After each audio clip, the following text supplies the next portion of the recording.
मानव है जहाँ जहाँ निवास कर रहे हैं, विदेश में भी, पूरी भारत की भूमि पर आज के दिन लोग देवी जी की स्थापना करते हैं।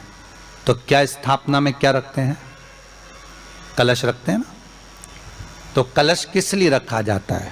कलश का क्रम क्या है? अपन ने अभी तक कथाओं में बहुत सुना, शिव महापुराण में, कि दिए का महत्व क्या है। अपन ने सुना दही का महत्व क्या है, जल का महत्व क्या है। पूरी शिव महापुराण में अपने अलग अलग महत्व को जाना है। पर यह नवरात्रे में जो शिव महापुराण की कथा शुरू हो रही है, नवरात्रे में जो शिव महापुराण की कथा को हम श्रवण करने के लिए बैठे हैं, इसमें हमारा एक संशय और मिटना चाहिए कि भारत की भूमि पर जब मां आद्य शक्ति की स्थापना होती है, मां जगत जननी को जब विराजमान किया जाता है, या चैत्र नवरात्रे में, शरदीय नवरात्रे में, आषाढ़ी नवरात्रे में, आदिकादिक पौष नवरात्रे में हम शंकर की, हम जगत जननी जगदम्बा की जब स्थापना करते हैं, या हम नूतन घर का प्रवेश करते हैं, या गणेश जी की स्थापना करते हैं, या कोई दुकान को प्रवेश करते हैं, या कोई शुभ कार्य करने के लिए अग्रण्य होते हैं, तो हम कलश की स्थापना क्यों करते हैं? आज शिव महापुराण में शुरुआत में अपन शिव और पार्वती की यही संवाद को लेकर चलते हैं।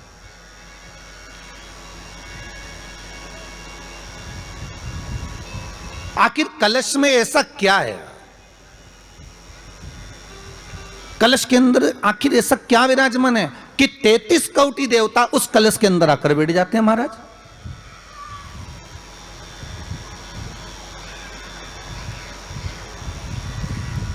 आप कोई यज्ञ करने जा रहे हो, आप कोई पोथी पुराण करने जा रहे हो, आप कोई अच्छा कार्य करने जा रहे हो, तो ब्राह्मण देवता कह देते कलश की स्थापना होगी, कलश की शोभा यात्रा निकलेगी, कलश यात्रा निकलेगी, कलश विराजमान होगा। और आज हर की पौड़ी पर, प्रयागराज में, या उज्जैनी में, नासिक में जो बड़े बड़े कुंभ के मेले होते, कुंभ का मतलब भी तो कलश से होता है। उसकी महत्वता क्यों है?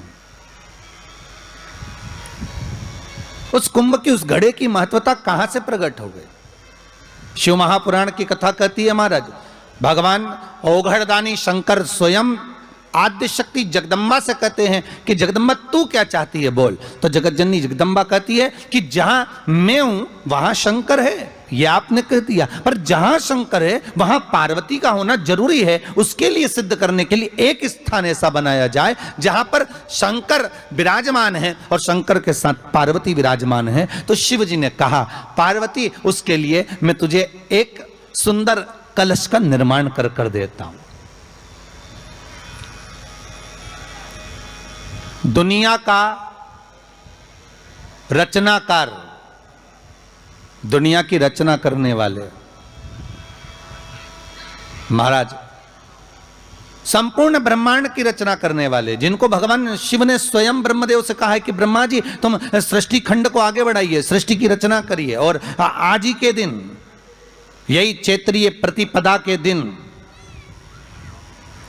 यही इसको कहते हैं नया संवत्सर, नया वर्ष।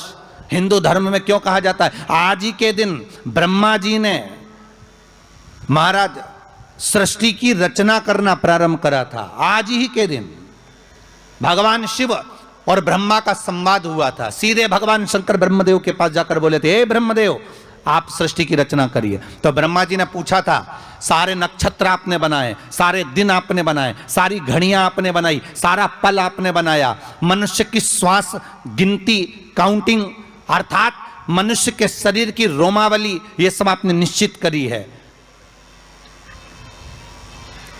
मनुष्य की कितनी धड़कन चलेगी, कितनी श्वास चलेगी, 21,600 श्वास जो मानव के शरीर से प्रतिदिन निकल रही है, 3.5 करोड़ रोम छिद्र जो मनुष्य के शरीर में बने हुए हैं, ये संपूर्ण बनाने वाले आप हो। एक एक घड़ी, एक एक पल, एक एक नक्षत्र, एक एक समय बनाने वाले आप हो। हर श्वास को बनाने वाले आप हो। तो आपसे मुझे कहना है कि एक निर्माणकर्ता ब्रह्मदेव, आप ब्रह्मा जी कर रहे हैं, तो एक काम करो ना कि सृष्टि की रचना भी आप करो। भगवान ब्रह्मा ने शिव जी से कहा कि सृष्टि की रचना आप करिए।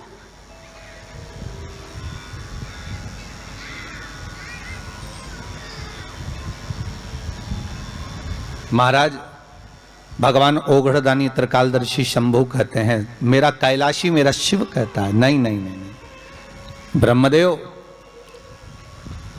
सृष्टि की रचना करने को तो हम कर दें, मना नहीं है, पर भगवान विष्णु की नाभि से आप प्रकट हुए हो।